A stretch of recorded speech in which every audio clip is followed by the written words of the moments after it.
നമ്മളോട് നിന്നുള്ള 2021 താർ RWD ആണ്. 1.5 ലിറ്റർ ഡീസൽ എഞ്ചിനാണ്.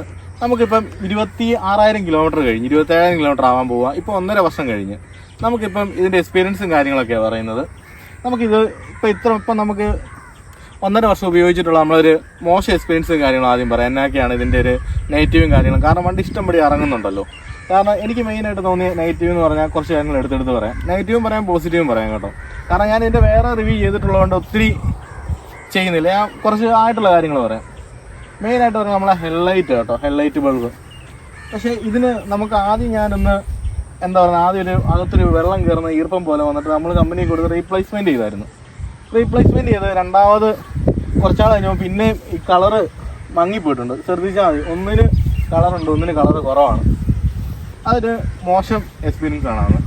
പിന്നെയെന്ന് പറഞ്ഞാൽ നമ്മൾ ബമ്പറും കാര്യങ്ങളൊക്കെ ഒത്തിരി പോസിറ്റീവ് ആയിട്ടുള്ള കാര്യങ്ങളാട്ടോ. കാരണം എന്ന് പറഞ്ഞാൽ ഇത് സ്ക്രാച്ച്ലെസ് ആണ്. അതുപോലെ തന്നെ നമുക്ക് നല്ല ഹൈറ്റും കാര്യങ്ങളൊക്കെ വരുന്നുണ്ട്. നമുക്ക് അങ്ങനെ അതേ മെയിൻ്റനൻസോ കാര്യങ്ങളോ ഒന്നും വരുന്നില്ല. ഇതാണ് നമ്മുടെ ഫ്രണ്ടിൽ നിന്നുള്ള ഇത്.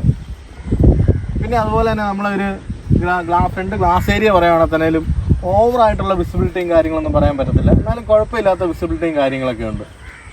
ഇനി നമുക്ക് സൈഡിലോട്ട് വരാം. പിന്നെ അതുപോലെ തന്നെ മെയിനായിട്ട് എടുക്കുന്നവർ ശ്രദ്ധിക്കേണ്ട ഒരു കാര്യം കേട്ടോ, കറക്റ്റായിട്ട് അലൈൻമെൻറ്റ് ചെയ്തോണം. ഇപ്പോഴെന്ന് പറഞ്ഞാൽ നമ്മളിപ്പോൾ ഒരു ചെളി കൂടെ ഇങ്ങോട്ട് വന്നു. അതുകൊണ്ട് വണ്ടിയുടെ ടയർ ചെളിയായിട്ട് കിടക്കുക.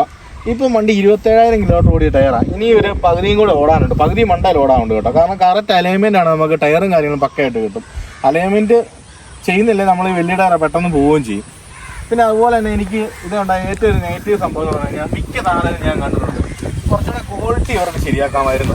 പിന്നെ സ്റ്റീറിങ് കണ്ടോ, 1.5 വർഷമായി വണ്ടിയുടെ സ്റ്റീറിങ്ങാണ് ഇങ്ങനെ പൊളിയുന്നുണ്ട്. മിക്ക വണ്ടിയിലും ഉണ്ട് ആണെന്നൊക്കെ പറയാം. പക്ഷെ ശ്രദ്ധിച്ചാൽ നമ്മൾ ചിലപ്പോൾ ഒരു ചെറിയ വണ്ടിയെ പോലും എന്താ പറയുക, നമ്മളൊരു ചെറിയ വില കൊടുത്ത് എടുക്കുന്ന വണ്ടിയെ പോലും ഇങ്ങനെയുള്ള കംപ്ലൈൻറ്റോ കാര്യങ്ങളൊക്കെ വളരെ കുറവാണ്. പിന്നെ മെയിനായിട്ട് എടുത്ത് പറഞ്ഞാൽ സീറ്റ് കേട്ടോ. ഞാൻ സീറ്റ് ഒന്ന് വാറണ്ടി ക്ലെയിം ചെയ്തതാണ്. അതെന്ന് പറഞ്ഞു കഴിഞ്ഞാൽ നമ്മൾ ഇവിടെ നിന്ന് ചെറുതായിട്ട് പൊളിയുന്നുണ്ടാണ്.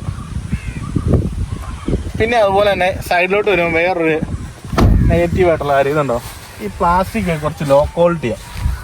കുറച്ച് വെയിലടിക്കുമ്പോൾ തന്നെ അത് വെള്ളച്ച് പോകുന്നുണ്ട്. ഇത് ഞാൻ മേടിച്ചൊരു 6 മാസം ആയപ്പോൾ തന്നെ ഇങ്ങനെ ആയായിരുന്നു. ഇതാണ് നമുക്കൊരു മോശം എക്സ്പീരിയൻസ് ആയിട്ടുള്ളത്.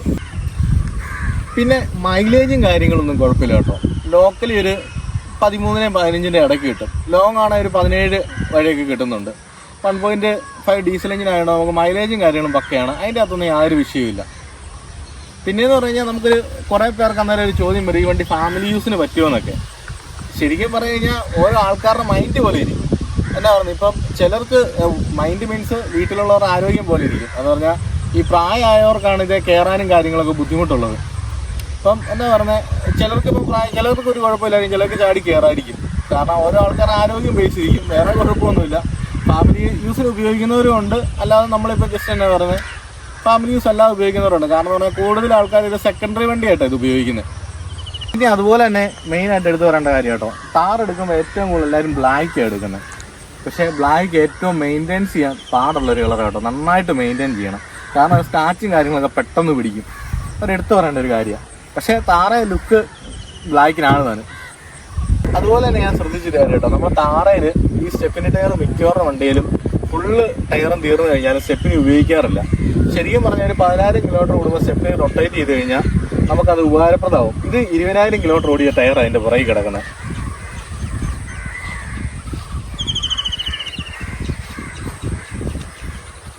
അതുപോലെ നമുക്ക് താറെ പറയാനുള്ള വേറെ നെഗറ്റീവ് എന്ന് പറഞ്ഞാൽ നമുക്ക് വേറെ വണ്ടി ഉപയോഗിച്ചിട്ട് താർ ഉപയോഗിച്ചാൽ കുറച്ച് ബ്രേക്ക് കുറവ് ഫീൽ ചെയ്യും. അതുള്ള കേട്ടോ, വണ്ടിക്ക് കുറച്ച് ബ്രേക്ക് കുറവുണ്ട്. പിന്നെയെന്ന് പറഞ്ഞാൽ ഒടിവ് കുറവാണ്. സാധാ വണ്ടിയേക്കാളും ഒക്കെ നല്ല ഒടിവ് കുറവുണ്ട്. എന്ന് പറഞ്ഞാൽ ഈ വണ്ടിയുടെ പർപ്പസ് ഇതായതുകൊണ്ടാണ് ഒടിവ് കുറവും കാര്യങ്ങളൊക്കെയാണ്.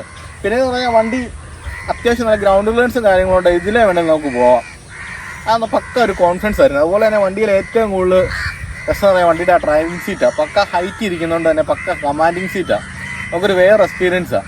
പിന്നെയെന്ന് പറഞ്ഞാൽ യാത്രാസുഖത്തെക്കുറിച്ച് പറയുകയാണ് എന്നാ പറയുന്നത്, ഇത്ര ഹൈറ്റ് ഉള്ള വണ്ടി ആയതുകൊണ്ട് ചെറിയ അനക്കവും കാര്യങ്ങളൊക്കെ ഉണ്ട്. കാരണം ഓരോരുത്തർക്കും ഓരോ ഇഷ്ടം. പക്ഷേ എനിക്കൊരു ഇഷ്ടമായിട്ടാണ് ഞാൻ എടുത്തേക്കുന്നത്. അതുകൊണ്ട് എനിക്ക് അതിനകത്ത് പരാതിയോ കാര്യങ്ങളൊന്നുമില്ല. പിന്നെ വേറെ കാര്യങ്ങൾ, നമ്മൾ ഇത്ര ഹൈറ്റ് ഉള്ള വണ്ടി ആയതുകൊണ്ടും പിന്നെ വണ്ടിയുടെ സ്റ്റിയറിംഗ് വരുന്നത് ഹൈഡ്രോളിക് സ്റ്റിയറിംഗ്, ഇലക്ട്രിക് സ്റ്റിയറിംഗ് അല്ല. അതുകൊണ്ട് കുറച്ചും കൂടെ ഒരു ഹാർഡ്നെസ്സും കാര്യങ്ങളൊക്കെ ഉണ്ട് കേട്ടോ. എന്ന് പറഞ്ഞാൽ നമ്മൾ സാധാ കാർ ഇലക്ട്രിക് ഉള്ള വണ്ടിയൊക്കെ ഉപയോഗിച്ചിട്ട് ഈ സ്റ്റിയറിംഗ് ഉപയോഗിച്ച് നമുക്ക് കുറച്ച് ഹാർഡ് പോലെ തോന്നും. അതേ ഉള്ളൂ, വേറെ കുഴപ്പമൊന്നുമില്ല വണ്ടി.